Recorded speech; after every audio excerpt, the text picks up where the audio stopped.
Vous savez tous que le gouvernement mauritanien a adopté récemment un plan décennal de développement du secteur de la santé, le PNDS. Donc il va falloir élaborer une stratégie pour le financement de ce PNDS. Et vous savez qu'il y a plusieurs pistes dans ce sens.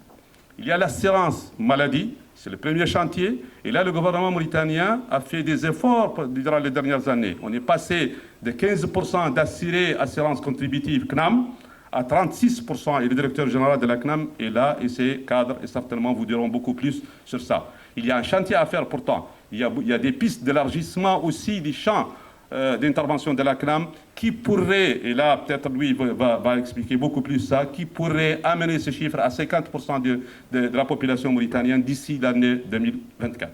Il y a aussi la création pour le secteur informel d'une caisse d'assurance solidarité, la CNAS.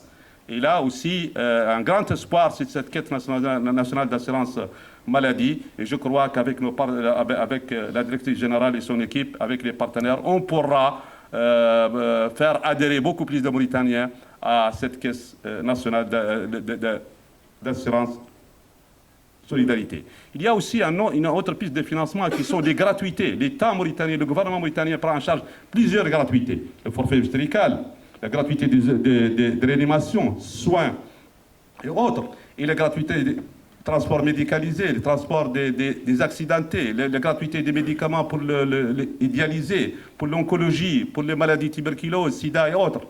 D'autres interventions aussi, d'autres départements sectoriels, le MASEF, le ministère en charge des affaires sociales, Taazur, la délégation Taazur et tout ça. Donc il y a énormément de pistes de financement qu'il va falloir explorer et harmoniser et sortir avec un document de stratégie réaliste, ambitieux bien sûr, mais réaliste et réalisable et avec des impacts et des résultats immédiats et dans le moyen terme. Je m'engage au nom du gouvernement mauritanien, en tant que ministre de la Santé, d'exécuter les recommandations qui seront dans le document stratégique de financement dans le meilleur délai et d'assurer le suivi et l'évaluation. Encore une fois, je souhaite la bienvenue pour nos experts. Je vous remercie. Salam alaikum.